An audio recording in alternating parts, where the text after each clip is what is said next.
when an entitled white female officer, convinced she was untouchable, challenged the authority of a distinguished black judge renowned for his fairness, no one anticipated how his decisive ruling would dismantle her arrogance and transform her life forever.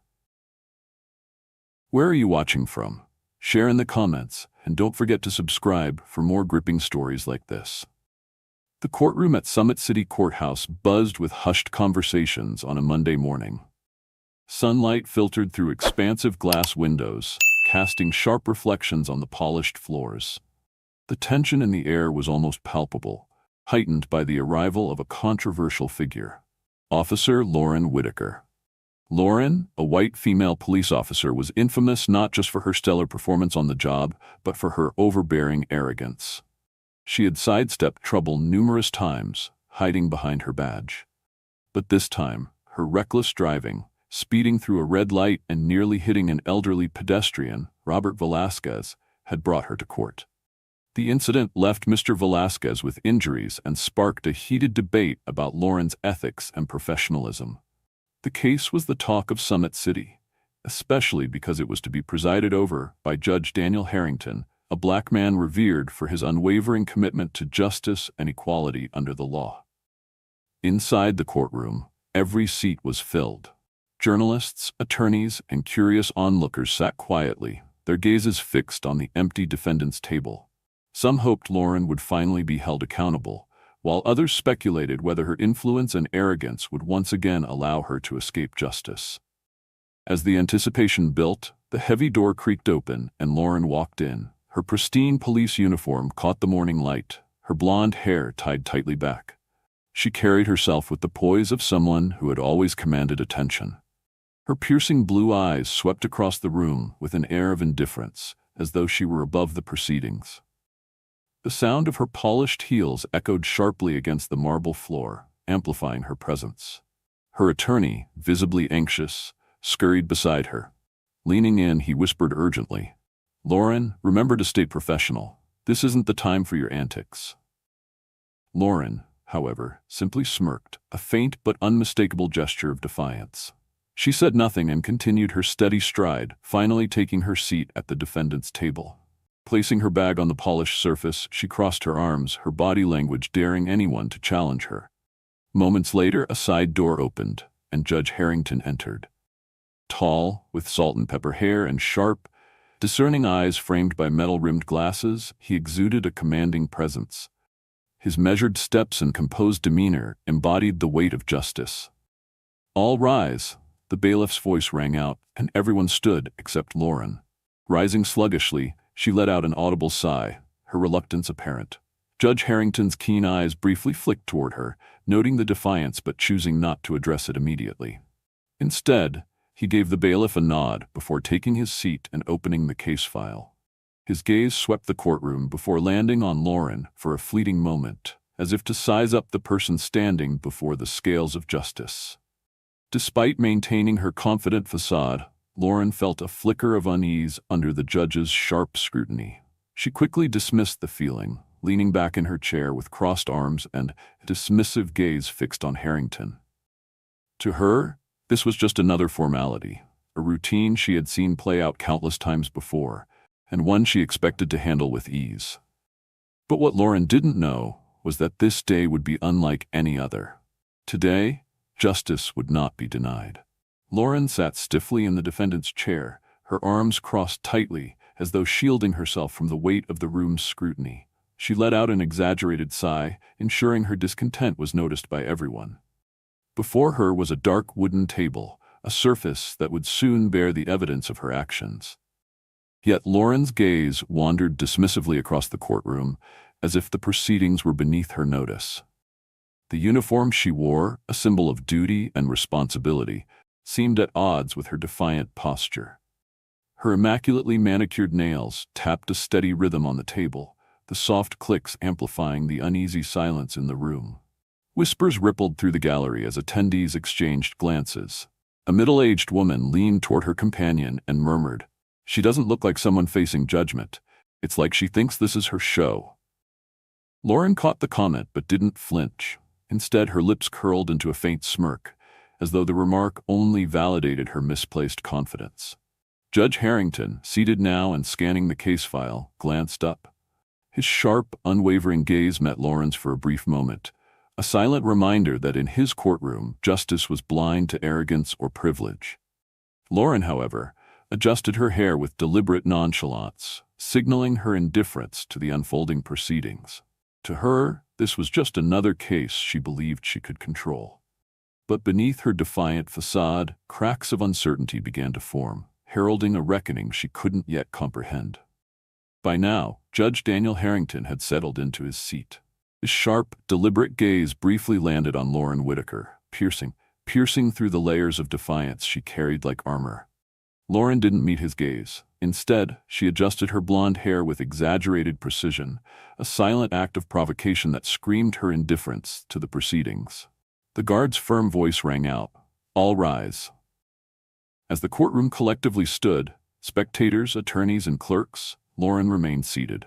Her arms were still crossed, her chin tilted upward in defiance, her icy blue eyes fixed straight ahead. The sound of shuffling feet and the solemn silence of the room only highlighted her blatant disregard for protocol. Her lawyer, seated beside her, bent down and whispered urgently, "Lauren, stand up. This isn't a joke." Without turning her head, Lauren let out a dry laugh and murmured just loud enough for those nearby to hear, "They won't do anything to me. We both know that." The gallery's murmurs grew louder. Some frowned in disapproval, while others exchanged uneasy glances. The room fell still again, a tense silence hanging in the air like a storm cloud. Finally, Judge Harrington spoke, his voice deep and commanding. "Miss Whitaker, in my courtroom, everyone follows the rules. Stand up, immediately." For a brief moment, Lauren hesitated. Then, with deliberate slowness, she pushed her chair back and rose, her movements oozing reluctant compliance. Her hands rested on her hips and her lips curled into a mocking smile. The sharp clicks of her heels echoed as she adjusted her stance, her posture slouched and dismissive, her body language screaming defiance. Judge Harrington's expression remained calm, but his unwavering gaze spoke volumes. It silently conveyed a clear message: "I see exactly who you are." The tension in the room grew heavier. The unspoken battle between the two, a seasoned judge upholding justice and a police officer wielding privilege like a weapon, had already begun. Lauren eventually returned to her seat after a nod from the judge. Crossing her arms and legs, she adopted a posture of casual disdain, as though attending a social gathering rather than a solemn court proceeding. What she failed to realize was that her blatant disrespect only fueled the storm brewing behind Judge Harrington's bench. After a pause, Judge Harrington adjusted his glasses with deliberate calm. His voice, though quiet, carried a razor-sharp edge as he announced, "Now we will begin." With those words, the trial commenced. This was not just a case about Lauren's reckless actions, but a test of justice against unchecked arrogance and abuse of power. The silence in the courtroom was so profound you could hear the faint rustle of pages as Judge Harrington opened the case file. "Miss Whitaker," he began, his tone steady yet commanding, "you stand accused of running a red light, speeding without caution, and nearly causing a pedestrian accident. Your actions resulted in Mr. Robert Velasquez, age 68, being hospitalized with a wrist injury. Do you wish to contest these charges?" Leaning back in her chair, Lauren adjusted the collar of her uniform with exaggerated nonchalance. At the mention of Robert's name, she raised an eyebrow and smirked dismissively. "No need," she said, her tone flippant. "I just hit the gas a little. Who doesn't? Why make such a big deal out of it?" Her words sent ripples of shock through the room. Whispers of disapproval spread quickly, some spectators shaking their heads in disbelief, while others exchanged glances of outrage. Lauren's lawyer, now visibly flushed, leaned in and tugged at her sleeve. "Lauren," he hissed, "stop this. This isn't the time for jokes." But Lauren ignored him, her cold gaze fixed squarely on Judge Harrington. The judge set his pen down deliberately and raised his eyes to meet hers. His face betrayed no obvious emotion, but the intensity of his stare silenced the room. "Miss Whitaker," he said, his voice firm, "are you aware of the consequences of your actions?" Lauren laughed dryly, the sound reverberating uncomfortably in the stillness. She shrugged, her tone dripping with disdain. The guy's fine. Don't blow it out of proportion. I don't see why we're all here over something so trivial." The courtroom erupted in murmurs again. All eyes turned to Judge Harrington, awaiting his response. Yet, instead of anger, the judge maintained his composure. "Trivial," he repeated, his voice quieter but each word deliberate, carrying the weight of judgment. "Do you consider injuring an elderly man, sending him to the hospital, and leaving him in pain a trivial matter?"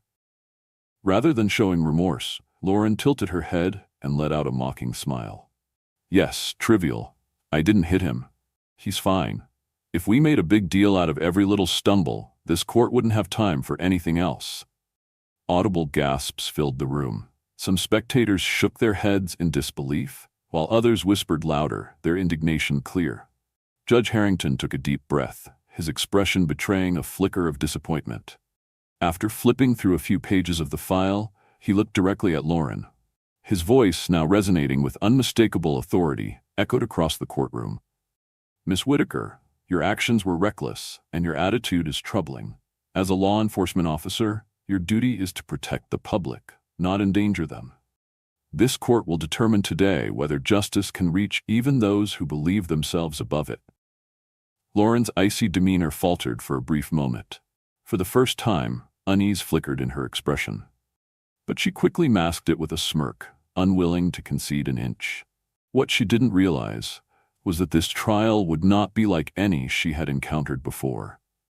Judge Harrington wasn't just here to rule on her case, he was here to deliver a lesson she wouldn't soon forget. Audible gasps rippled through the courtroom. A few people shook their heads in disbelief, while others began whispering more audibly. Near the door, a young woman leaned toward her companion and murmured, "Does she feel no guilt at all? Is this really how a law enforcement officer behaves?" Judge Daniel Harrington took a deep breath, his gaze briefly flickering with disappointment.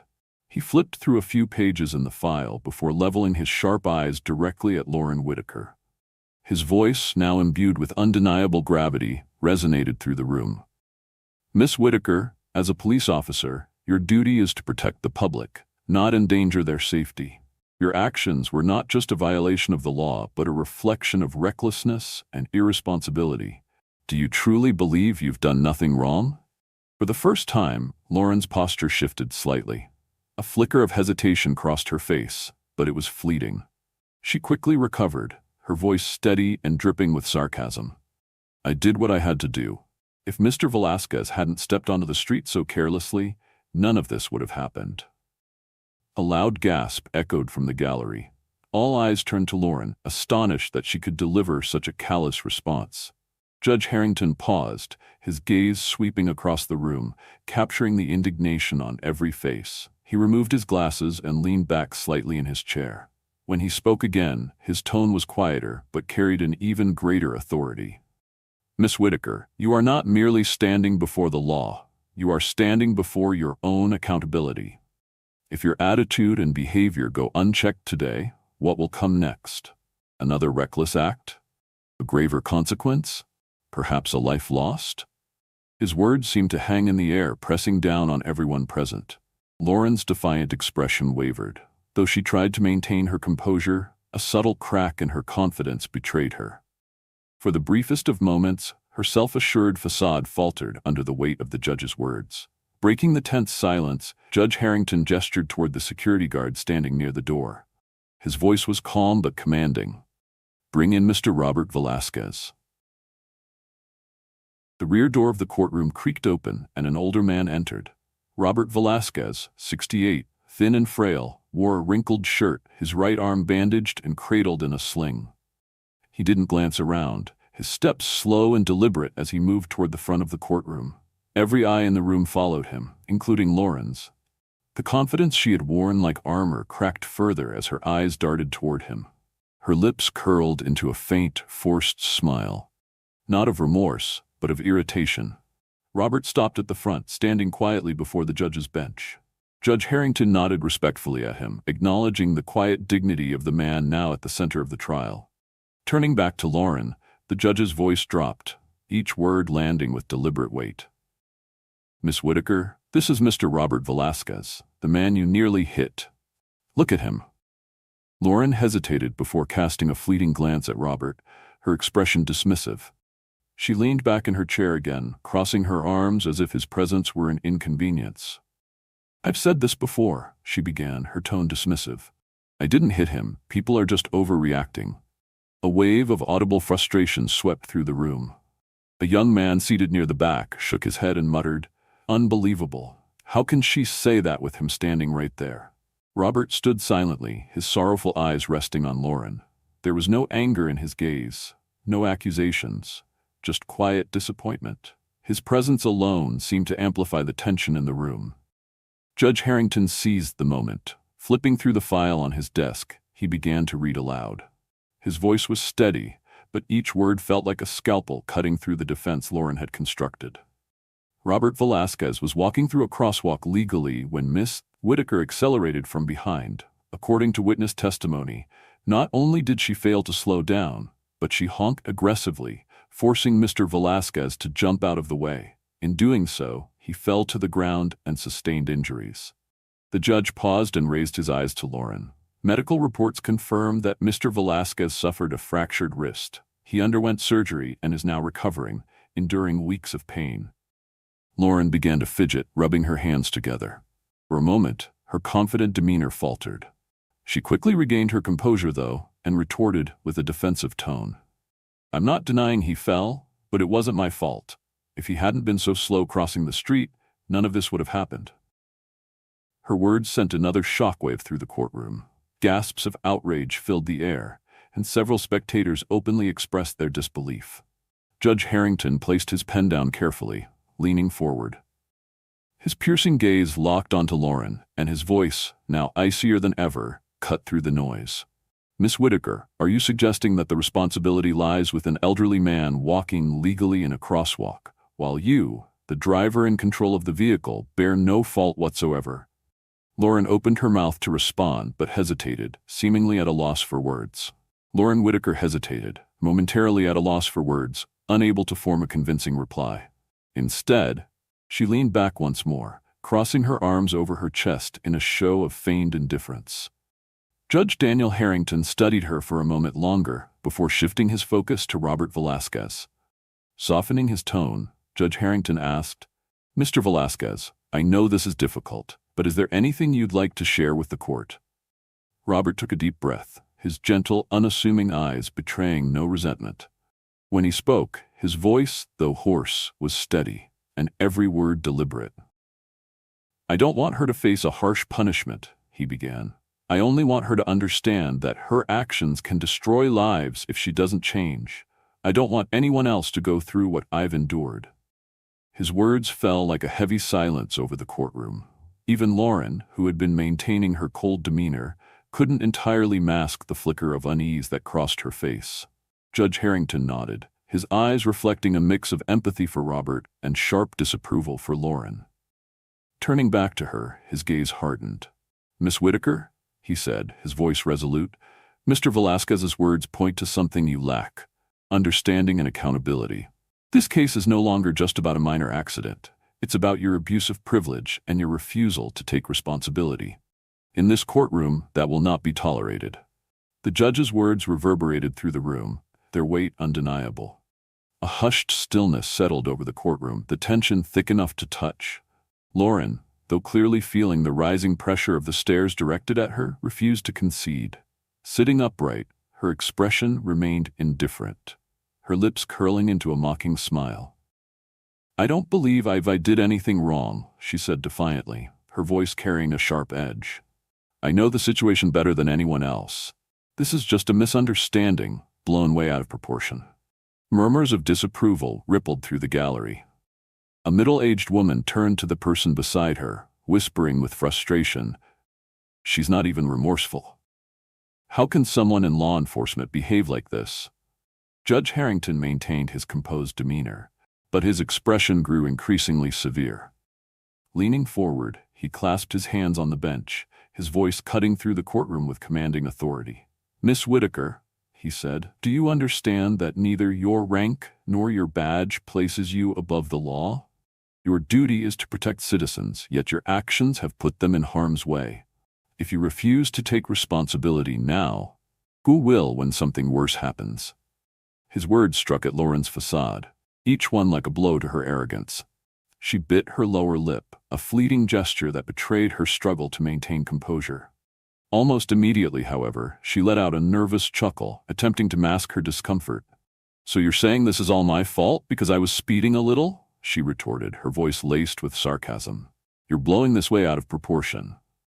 Her response froze the room. Spectators shook their heads in disbelief, some exhaling audibly in frustration. Even her attorney, seated beside her, raised a hand to his face, clearly mortified. Judge Harrington paused, as if carefully weighing his next words. Rising to his full height, he fixed his piercing gaze on Lauren, his voice cold and resolute. "Miss Whitaker, this isn't about me exaggerating the situation. It's about accountability. The consequences of your actions and the attitude you continue to display. If someone with your privilege refuses to admit fault, what example are you setting for those you're entrusted to protect?" Lauren fell silent. Though her face strained to maintain an air of defiance, her tightly clenched hands betrayed the impact of the judge's words. Judge Harrington continued, his voice steady but weighted like the hammer of justice itself. "You've heard Mr. Velasquez's testimony. He's not demanding severe punishment for you. He only hopes you'll understand the consequences of your actions. But so far, you've refused to acknowledge any responsibility. This attitude isn't just an insult to Mr. Velasquez, it's an affront to the very justice system you swore to uphold." The air in the courtroom seemed to thicken, Judge Harrington's words resonating deeply with everyone present. Lauren shifted uneasily in her chair. For the first time, she appeared rattled. Yet, she quickly masked it, crossing her legs and folding her arms, attempting to reclaim her rebellious edge. "Fine," she said, her tone defiant. "If you think I'm wrong, then punish me, but I'm not going to pretend to be sorry for something I didn't do." The murmurs in the gallery swelled again, louder this time. Her attorney leaned in, whispering urgently into her ear, but Lauren simply shook her head, refusing to listen. Judge Harrington placed his hands firmly on the bench, his sharp gaze locking onto hers with an intensity that seemed to slice through her pretense. When he spoke, his tone was like ice, cold and final. "Very well, Miss Whitaker, if you seek unyielding justice, this court will not disappoint you." His words landed like a gavel in the minds of everyone present. Confronted by a judge who refused to tolerate arrogance or evade responsibility, Lauren may not have fully realized it, but her reckoning had only just begun. Lauren Whitaker hadn't anticipated the reckoning that lay ahead of her. But one thing was becoming clear. Her complacency would come at a significant cost. Judge Daniel Harrington paused briefly, his piercing gaze fixed on Lauren, before lowering his eyes to skim through a few pages in the file before him. The faint sound of turning pages echoed ominously in the heavy silence of the courtroom, like the calm before a storm. After carefully reviewing the documents, Judge Harrington raised his head, his deep, resolute voice slicing through the stillness. "After considering the circumstances of this case and the defendant's attitude," he began, "this court hereby sentences Lauren Whitaker to 200 hours of community service at the Riverside Veterans Outreach Center." The room fell silent, as though time itself had stopped. Lauren, who had been lounging in her chair with an air of indifference, suddenly shot upright. Her eyes blazed with anger. "You want me to work there? No way!" she exclaimed, her voice shattering the solemn atmosphere of the courtroom. Her attorney leaned toward her, tugging at her arm and whispering urgently, "Lauren, be quiet.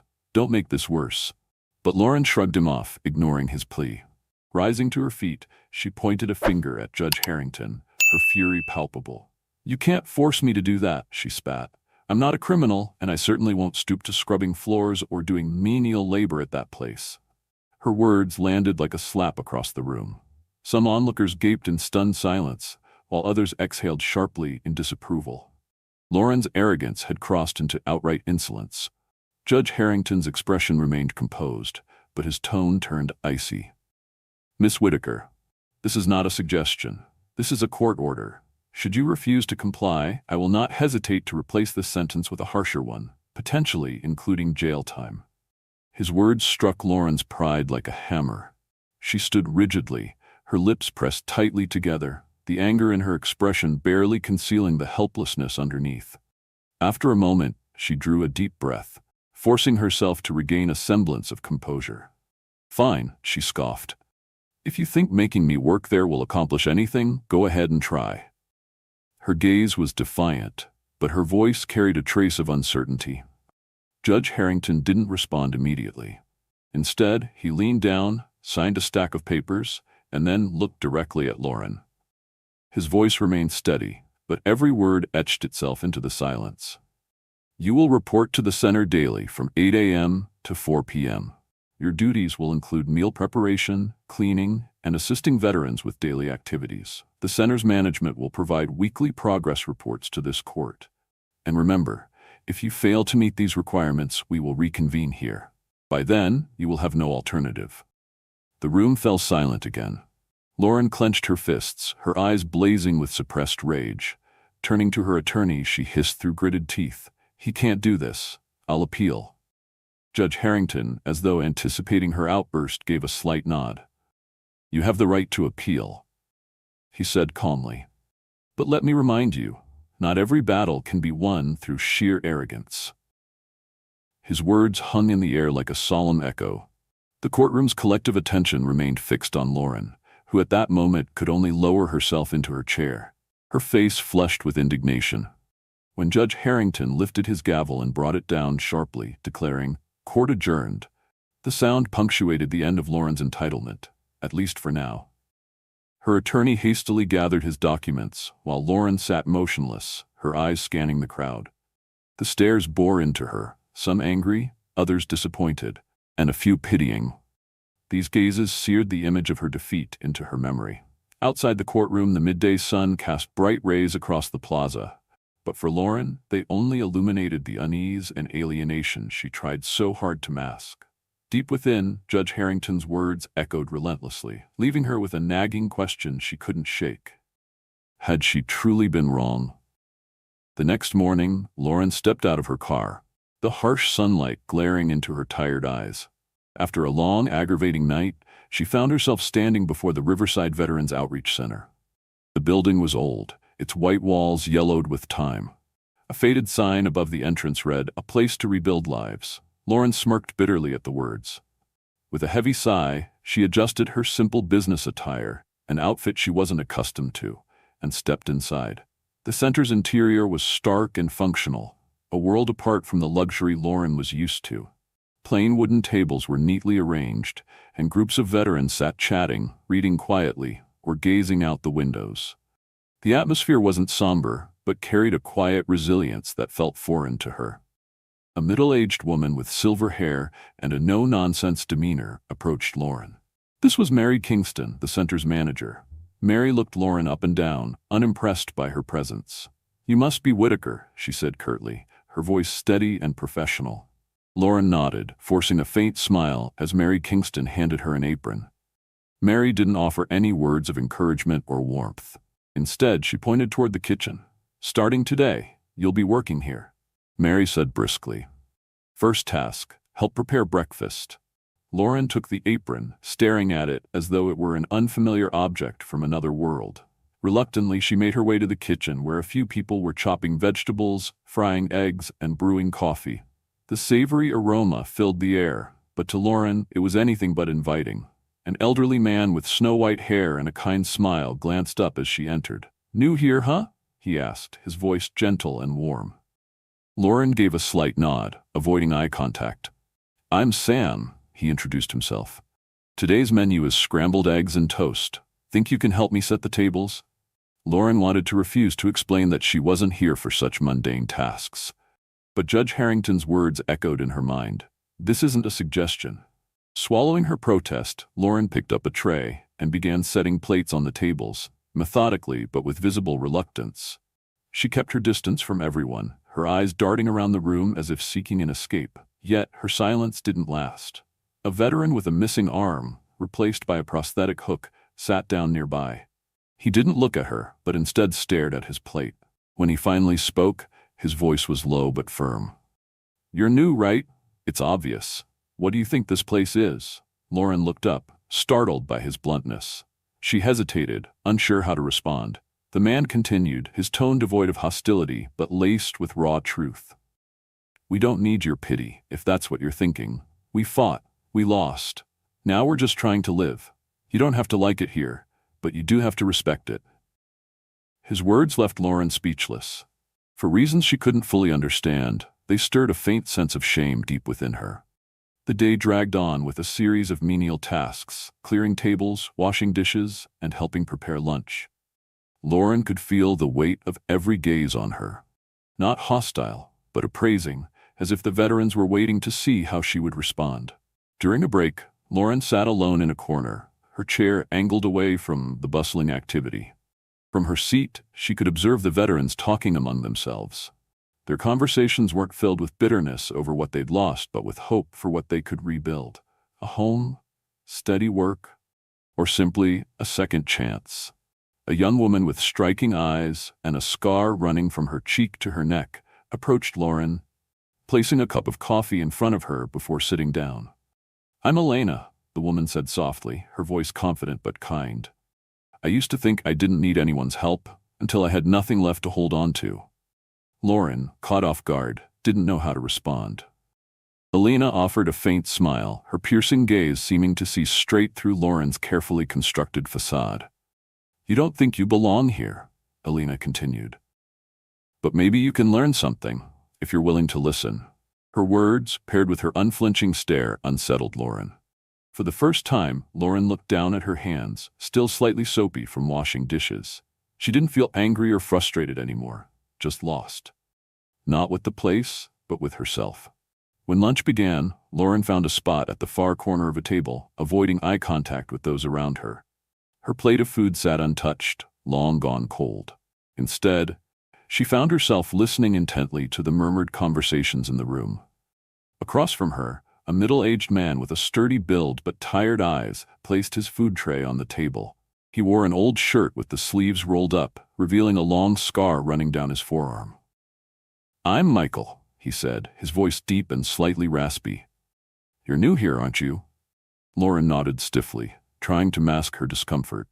Michael smiled, the kind of smile etched by time and hardship. "I've been here for a year," he said. His voice was light, but each word carried a peculiar weight. "That's when I lost everything." Lauren couldn't help but feel a pang of curiosity, even though she didn't want to admit it. Her hesitant gaze silently invited him to continue. "I used to be an infantry soldier," Michael began, his fingers tapping lightly on the table, as if to dispel some lingering memory. "Spent nearly a decade in places you've probably only seen on the news. When I came back, I thought I'd be welcomed as a hero. But no one tells you. When the war ends, the real battle begins." Michael paused, his gaze drifting toward the window as if searching through his memories. "I lost my wife, my home, even myself," he continued, his voice trembling slightly but steady. "I thought I'd sacrificed everything to protect freedom for people like you. But sometimes, I wonder, do people even remember that freedom comes with responsibility?" His words pierced through Lauren's thoughts like a sharp blade. She glanced down at her hands that had once gripped a steering wheel with reckless confidence, careless of the consequences. She struggled to find a response, but every word seemed to choke in her throat. Hands that had once gripped the steering wheel with arrogant confidence, indifferent to the consequences, now trembled slightly as Lauren struggled to respond. Every word she tried to summon seemed to stick in her throat. Michael continued, his tone devoid of blame but saturated with stark honesty. "Everything you do, whether big or small, leaves a mark. You might not see it right away, but one day it'll come back, and you have the choice to decide what that mark will be, a wound or hope." Lauren remained silent, her eyes fixed on Michael. In that moment, she no longer saw a veteran sitting before her. She saw a reflection of herself, a person adrift, living without purpose, tangled in arrogance and complacency. Michael stood, picking up his tray. Before leaving, he paused and looked at her directly. "I'm not telling you this to make you feel sorry for me," he said, his gaze steady. "I'm telling you so you understand that every one of us is responsible for what we do. And that responsibility? It doesn't go away, no matter how hard you try to ignore it." Lauren watched as Michael walked away, his words echoing in her mind, repeating like a lesson she couldn't escape. Her familiar shield of arrogance didn't vanish completely, but for the first time, it wavered. She began to feel an unsettling truth pressing against her. She might not fully understand the world around her, and maybe she needed to change before it was too late.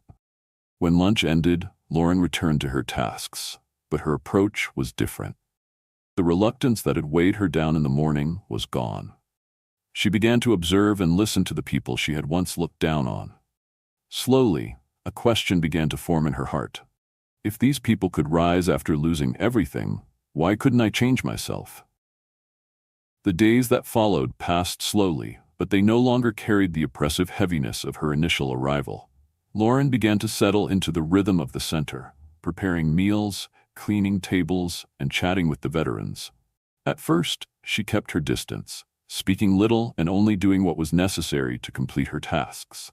But over time, everything, the people, their stories, and their sincere smiles, began to seep into her world.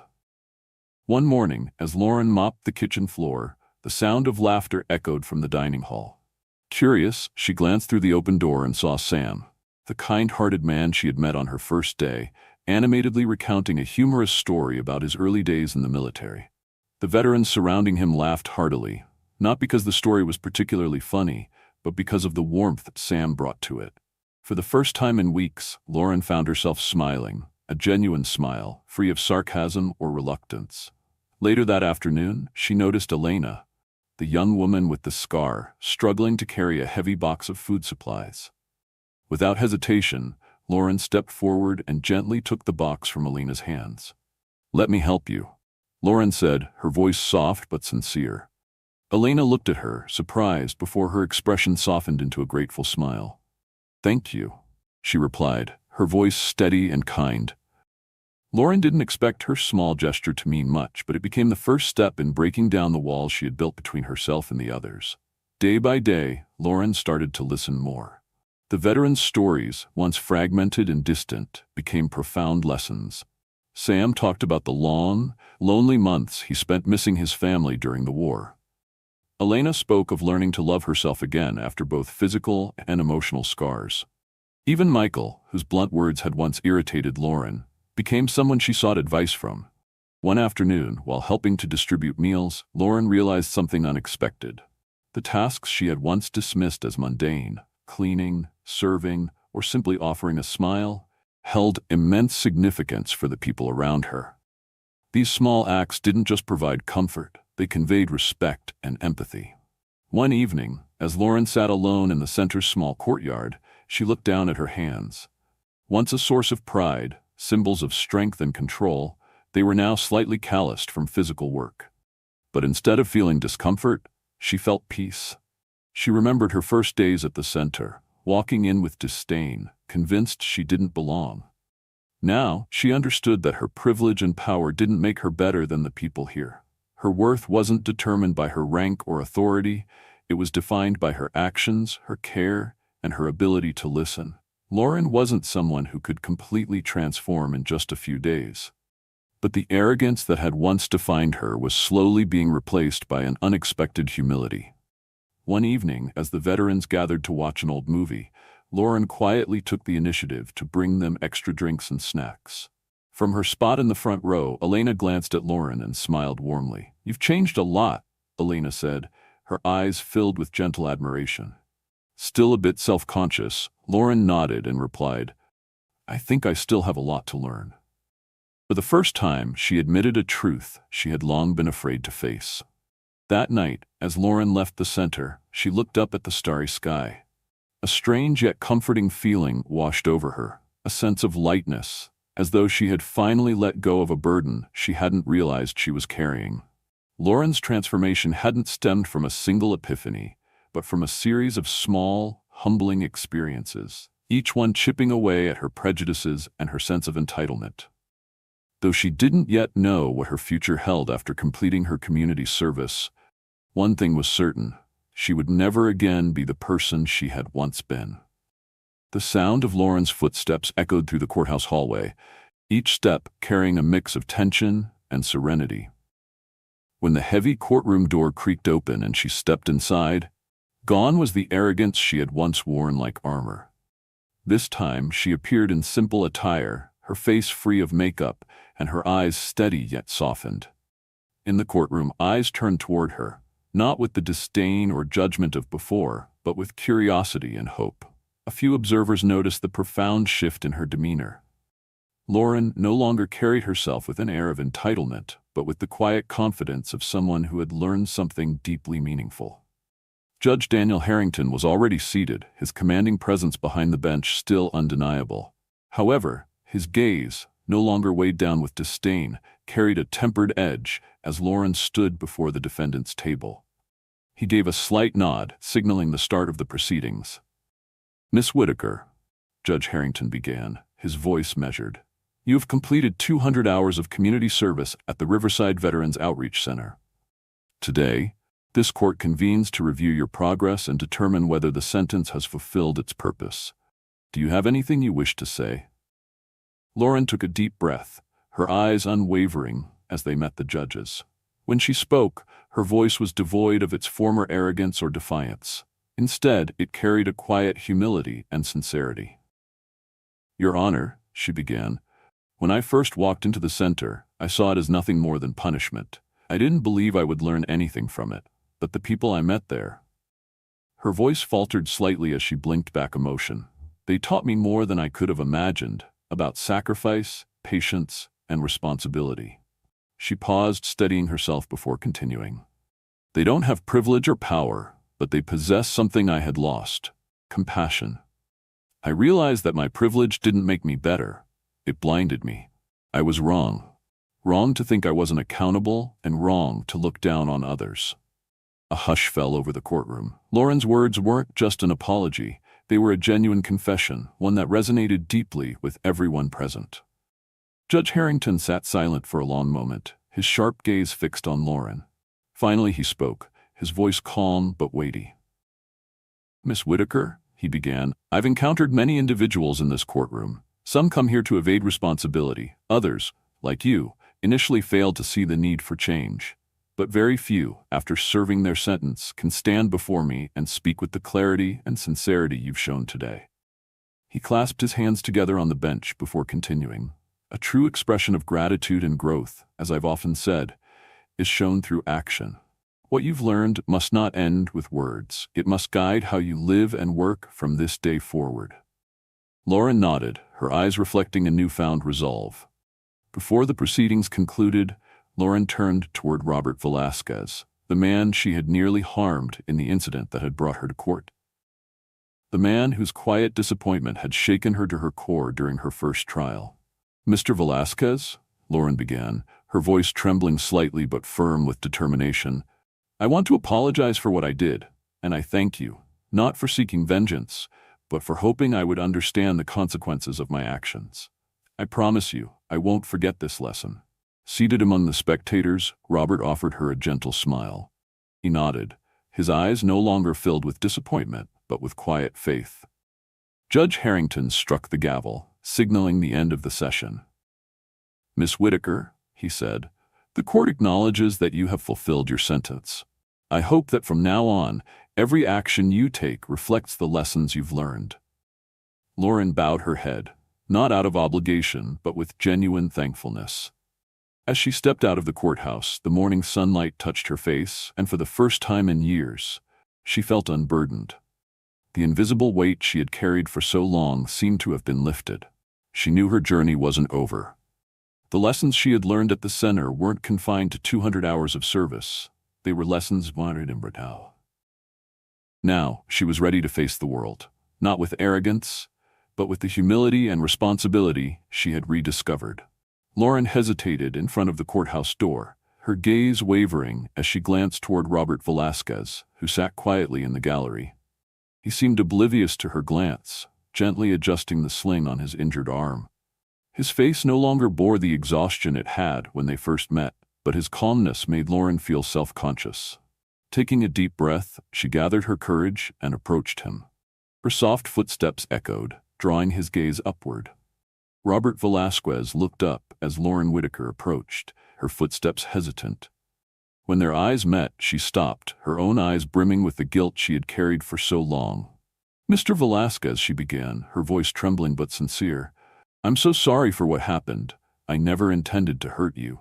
She bowed her head deeply, a gesture of remorse that words alone couldn't fully convey. In that moment, the arrogance that had once defined her was gone.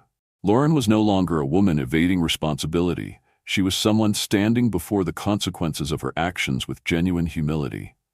Robert remained silent for a moment, his gaze gentle and devoid of the disappointment she had seen before. All that was left in his expression was a profound empathy. He smiled softly and spoke, his voice calm yet firm. "I don't need an apology, Miss Whitaker. I just need you to understand." Lauren looked up at him, her eyes blinking back tears, as she absorbed his words. "I do understand," she replied, her voice steadier now. "I understand that my actions could have led to far worse consequences, and I understand that I need to take responsibility, not just to you, but to everyone around me." Robert nodded, his expression showing a trace of relief.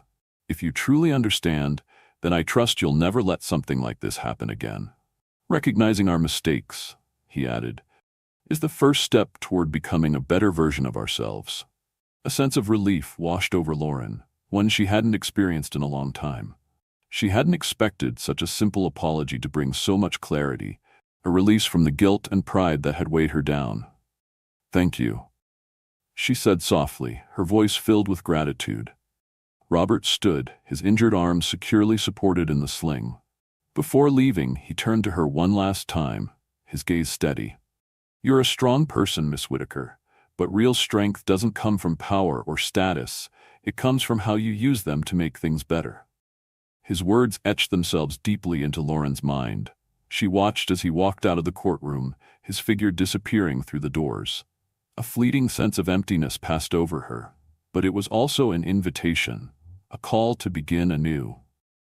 Outside the courthouse, the midday sun streamed down onto the steps where people were beginning to disperse. Lauren stepped out slowly, her movements lighter than they had been in weeks. She spotted Robert nearby, chatting warmly with a small group.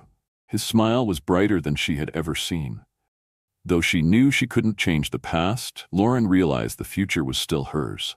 It was her chance to turn what she had learned into meaningful actions. The apology she had given wasn't just for Robert. It was a promise to herself, a vow to become someone better, more reliable, and humbler. Lauren descended the courthouse steps, a place she had once entered cloaked in arrogance, certain she could evade accountability. But this time, she walked away with a completely different mindset. Her face no longer carried its rigid mask, and her eyes no longer gleamed with defiance. Instead, she looked like someone who had emerged from a long, grueling battle, not to win, but to rediscover herself. Her car was parked nearby, but Lauren didn't hurry to it. She paused, tilting her head back to gaze at the clear blue sky. A gentle breeze swept by, carrying a soothing sensation, a fresh start she hadn't realized she needed. 2 days later, Lauren stood once again at the doors of the Riverside Veterans Outreach Center. This time, there was no heavy burden weighing her down as she stepped inside, only an inexplicable sense of peace. A few veterans recognized her immediately. Sam, the ever-smiling and kind-hearted man, approached her with a look of surprise. "Lauren," he said warmly, "I thought you completed your community service." She nodded, her smile soft but resolute. "I did, but I wanted to come back. This time, not because I have to, but because I truly want to help." Sam said nothing more, simply giving her a gentle pat on the shoulder, a silent gesture of encouragement. Lauren began again with the familiar tasks, preparing meals, cleaning tables, and chatting with the veterans. But this time, these actions didn't feel like a burden. They became her way of connecting with the people who had profoundly changed her life. One afternoon, while sorting through donation boxes, Elena, her scarred but resilient friend, stood beside her. "You really came back," Elena said, her tone a mix of surprise and quiet joy. Lauren nodded, her voice calm yet resolute. "I made a promise to myself," she said.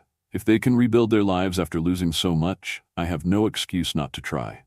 Over time, helping at the center became an integral part of Lauren's life.